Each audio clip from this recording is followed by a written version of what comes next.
It was supposed to be the safest skydive of the year until the lead instructor collapsed, the backup pilot screamed that the aircraft was losing control, and the woman who had spent her life believing money could solve every problem suddenly heard the most terrifying words she had ever known. The pilot pointed toward the quiet single father she had refused to stand beside only minutes earlier and shouted that he was her only chance to survive. In that single heartbeat, every judgment she had made about him shattered, and the difference between life and death rested in the hands of the man she had looked down on. If you believe kindness, forgiveness, hope, and second chances still matter in this world, please take a moment to like this video, leave a comment, share it with someone you care about, and subscribe to our channel to become part of our community. The annual charity skydiving event had become one of the most talked about corporate fundraisers in the country. Wealthy executives, celebrities, veterans, teachers, and everyday families gathered at the bright green airfield under a cloudless blue sky.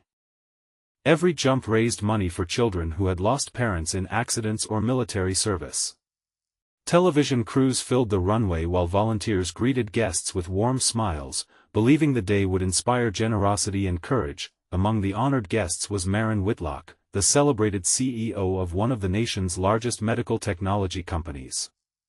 Business magazines praised her as brilliant, fearless, and unstoppable. Employees admired her sharp mind, but many quietly admitted she had become emotionally distant after years of climbing to the top. She believed success belonged only to those who refused weakness. She respected achievement, polished appearances, and expensive suits. Compassion, although never absent, had slowly been buried beneath endless board meetings and impossible expectations. Standing quietly near the registration tent was a man almost nobody recognized.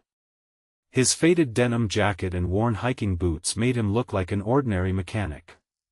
His name was Everett Hale. 6 years earlier he had been one of the country's most respected Air Force rescue specialists, flying dangerous emergency missions that saved countless lives. After his wife passed away from a sudden illness, Everett resigned to raise their young daughter, Nora, alone. He repaired small aircraft at a local airport during the week and volunteered with emergency response teams whenever disasters struck. His life was simple, but every decision revolved around giving Nora a childhood filled with love instead of grief. Nora had begged him to participate in the charity jump because she wanted children who had lost parents to receive the same support that had helped her family survive their darkest days.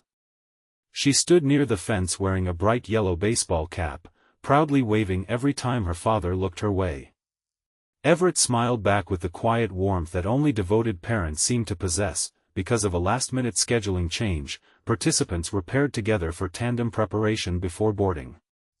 Maren glanced at the clipboard and frowned the instant she saw Everett assigned beside her. She looked him over from head to toe and politely but firmly asked organizers if another partner could be arranged. She explained that she preferred someone with more professional experience and admitted she felt uncomfortable trusting someone who looked unqualified. Everett simply smiled and stepped aside without argument. Years of military service had taught him that pride often spoke louder than truth. He wished her a safe jump and focused on checking his own equipment instead. Several instructors exchanged uncomfortable glances.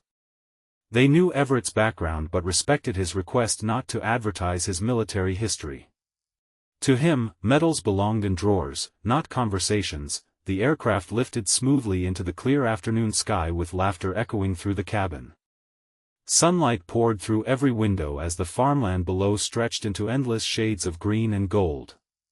Passengers admired the breathtaking view while instructors completed final safety checks. Halfway to jumping altitude, everything changed. A loud metallic bang shook the aircraft.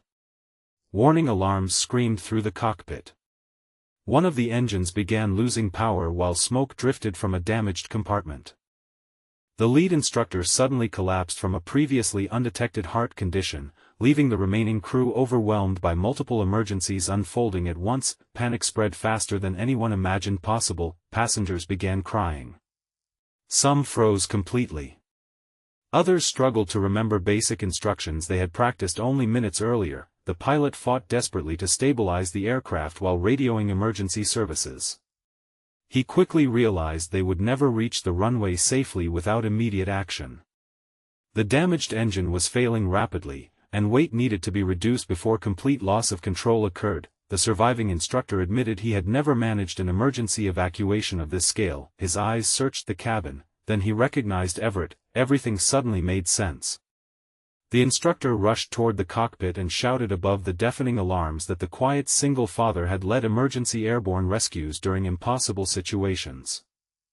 The pilot immediately turned toward Marin and yelled the words that would stay with her forever. Everett was her only chance. The cabin fell silent despite the chaos surrounding them. Every frightened face looked toward the humble mechanic who had never once mentioned his remarkable past. Everett remained astonishingly calm. Instead of celebrating the sudden respect everyone now offered him, he immediately comforted the terrified passengers. His steady voice slowed racing hearts.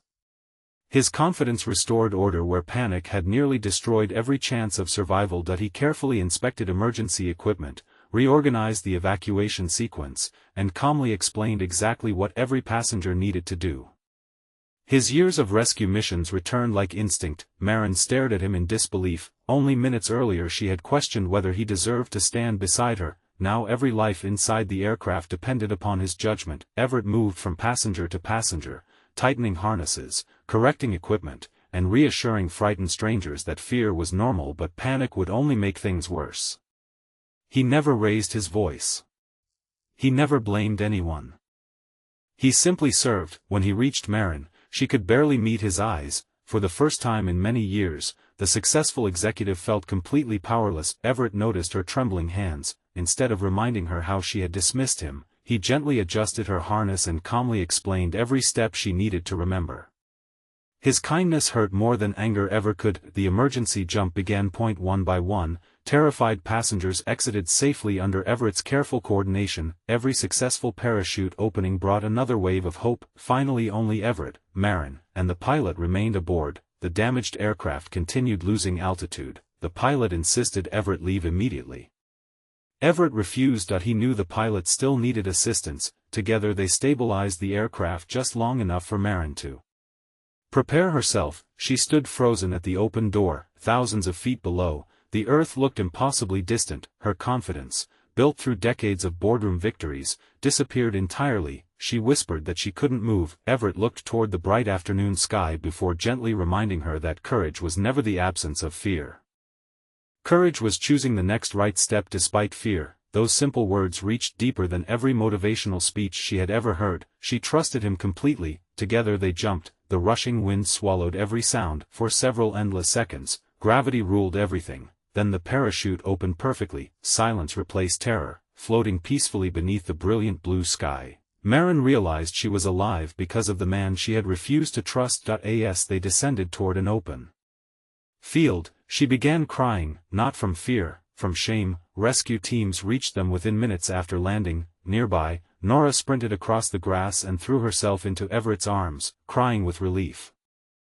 Watching father and daughter embrace under the warm afternoon sun reminded everyone that true wealth had nothing to do with bank accounts. The pilot safely landed the damaged aircraft shortly afterward thanks to the additional time Everett had bought through his calm leadership. News cameras quickly surrounded the survivors. Reporters expected dramatic interviews about fear and heroism. Instead, Everett quietly thanked every crew member, praised the emergency responders, and insisted countless others deserved recognition before him. When reporters asked about Marin refusing to jump with him earlier, Everett smiled gently and said people deserve to be remembered for how they changed, not for their worst moments. Those words spread across the country within hours. Marin returned home carrying a burden no business success could erase. For days she replayed every second inside that aircraft.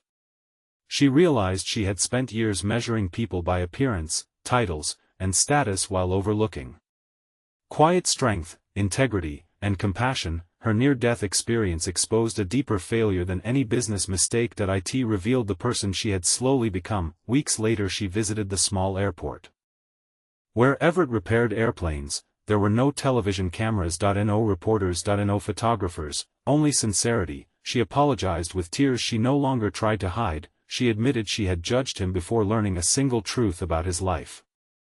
Everett listened patiently before accepting her apology without hesitation. He explained that carrying resentment would only create another prison neither of them deserved. Forgiveness, he said, was not forgetting the pain but refusing to let pain decide Tomorrow, their conversation lasted hours. Marin learned about Nora, about Everett's late wife, about lonely birthdays, school concerts attended by one parent instead of two, and the quiet determination required to raise a grieving child while healing from unimaginable loss. She also learned that Everett had anonymously donated much of his military pension to families of fallen service members every year. No awards. No publicity, just kindness. The meeting transformed her. Over the following months, Marin completely re-examined her company. Hiring practices changed, scholarship programs expanded, employee assistance funds doubled, single parents received flexible schedules, veterans found meaningful careers. Instead of empty promises, executives were evaluated not only by profits but also by how they treated people. Whenever anyone praised her remarkable leadership changes, Marin honestly admitted they began because one humble father had shown her the difference between authority and humanity. Everett never accepted expensive gifts or financial rewards for saving lives that afternoon. The only request he ever made was for greater support for children growing up with only one parent. Marin fulfilled that request beyond anything he imagined. Together they established a nationwide foundation providing education grants, counseling, childcare assistance, and emergency support for single-parent families facing unexpected hardship. Thousands of lives slowly changed because two people who began as strangers chose forgiveness over bitterness. Years later, Nora graduated from college. During her speech she spoke about the afternoon her father proved that ordinary people often carried extraordinary courage. Hidden beneath ordinary clothes, she reminded every graduate that respect should never depend upon wealth, appearance, or job titles because true character usually revealed itself only when life became difficult. Her words earned a standing ovation. In the audience, Marin smiled proudly beside Everett like lifelong friends whose lives had forever intersected on one unforgettable afternoon beneath a bright blue sky. Before this story comes to an end, we'd love to hear from you. Please leave a meaningful comment sharing a time when someone surprised you with kindness or when you learned never to judge a person by appearances. Your story might encourage someone else who needs hope today. The greatest miracles are not always found in dramatic rescues or impossible survival stories. Sometimes they are found inside a changed heart. A proud executive discovered humility. A grieving single father proved that kindness is stronger than pride. A frightened child grew into a woman who inspired thousands. None of them escaped hardship, but all of them chose compassion over resentment, and that choice echoed far beyond one emergency in the sky. The brightest victories in life belong to those who lift others when they have every reason to walk away. If this story touched your heart, please like this video, leave a meaningful comment, share it with someone who needs hope today, and subscribe to our channel so you never miss another emotional journey. May this reminder stay with you wherever life leads. The person standing quietly beside you today may become the very reason you survive tomorrow, and every act of kindness has the power to change far more lives than we can ever imagine.